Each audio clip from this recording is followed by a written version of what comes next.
This is every secret update you didn't know about v29.30. Now, the one rule is if I show you something today that you did not know about, you have to leave a like on the video. And if this video hits 750 likes, I'll give away one Anarchy Acres Lego set to somebody in the comment section. Now, in order to earn that like from you, I have to start off with something really good that nobody in the world would try. Did you know that they updated the bathroom and now you can actually get your character to take a bath?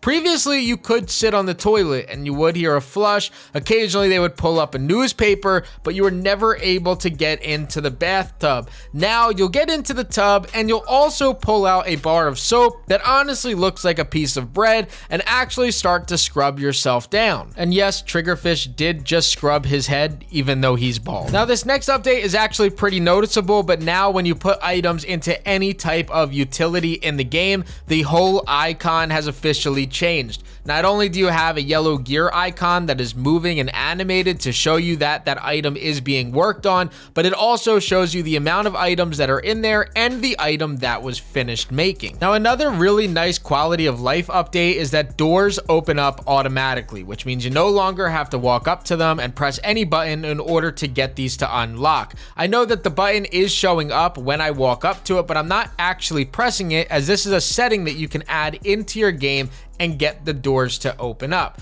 So the doors that are sliding open is part of the brand new Lego set, but inside of your settings, go into the game settings and make sure that the movement section that says auto open doors is turned on. And that'll allow you to walk up to any door in the entire game. And if you're looking at it as you approach it, it will slide or open up for you. I didn't personally know that this was a thing, but when it comes to the grain mills in the game, they actually raise the amount of seeds that'll grow inside of here. So previously it was 30 total, so it didn't matter how many pieces that you threw into here. What you would get in return was only 30 total seeds. Now it looks like they did change this. So I started a wheat farm for the brand new builds in the game, but for whatever farm that you guys currently have in the game, there was many of those in there, and the finished product should end up with about 48 total seeds. So an increase of 18 total seeds from 30 to 48 is now done to your grain mills. Now, this is also a really nice one, but previously when it came to the advanced compass or the regular compass, you only got 500 meters worth of viewing sight at the top of your screen.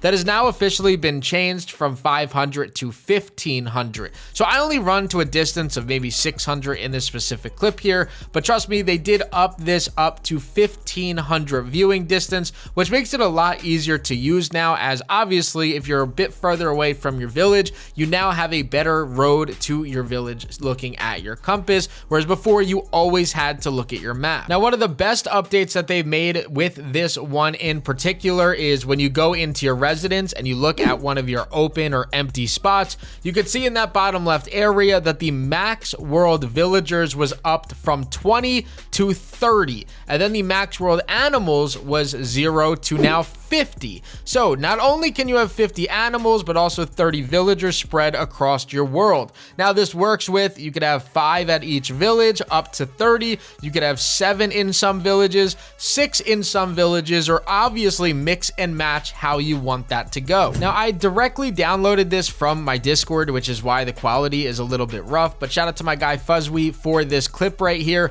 As you guys can see, when he killed a bear, he actually was able to get fish from that bear. I believe this happens if you kill a bear by a body of water. So killing these bears and polar bears by water actually does give you the benefit of finding some type of fish along with that kill. Now, speaking of bears, polar bears are actually able to drop you 8 times the amount of meat when you kill them. So my guy Zetz went out there to try to bully some polar bears, and what he found was after he killed one of the polar bears, they actually dropped 8 meat when he killed them. Now, they do have a little bit more health, but they don't do that much damage to you. So if you are in need of getting yourself some raw meat, that is the perfect type to grind. Now, I'm not sure if this image came from my Discord server or from a Reddit post or Twitter or anything like that, but this player actually was able to find a villager inside of a cave. So now what that shows is that villager spawn points can now actually be found inside of caves rather than just searching in the wild. So if you're looking for a specific villager and you know they may be in a certain biome, sort of like how Polar Peely is always in the Frostlands biome,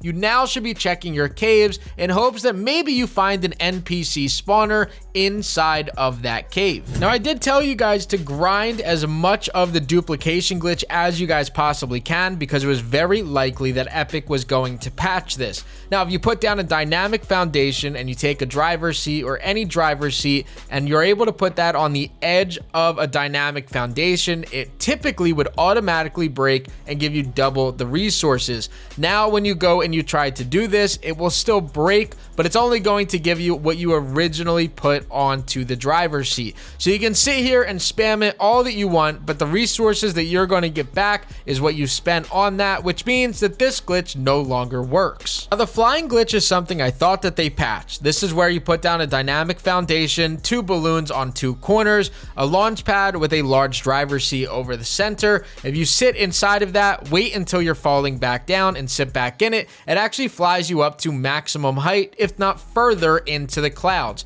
Once you get into first person mode, you guys can jump out and then use the swinging pickaxe flying glitch to travel really as far as you want, as this doesn't use very much stamina at all. Now, this is something I thought they would fix. They were aware of this because I got locked out of my world and reported it to them.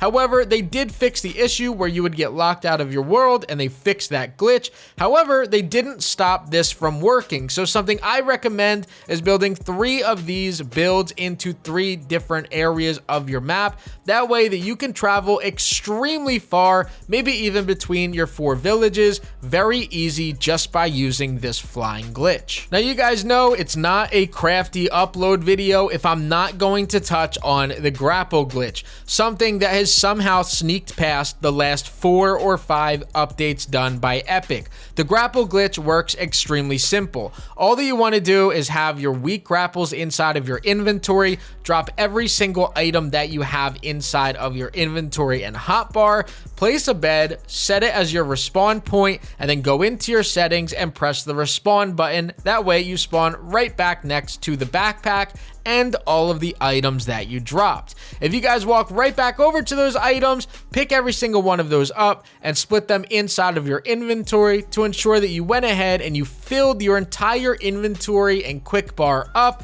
That'll force your backpack to actually drop the items flat onto the ground, and when you pick back up those grapples, every single one will be filled up, back up to 30. So if it had 1 charge, it's now at 30. If it had 3 charges, it's at 30, and you could do this anywhere on the map. You do not need to be at your home village. So obviously, yes, it may be easier just to make them. However, you can do this in less than 1 minute and do this no matter where you are on the entire map.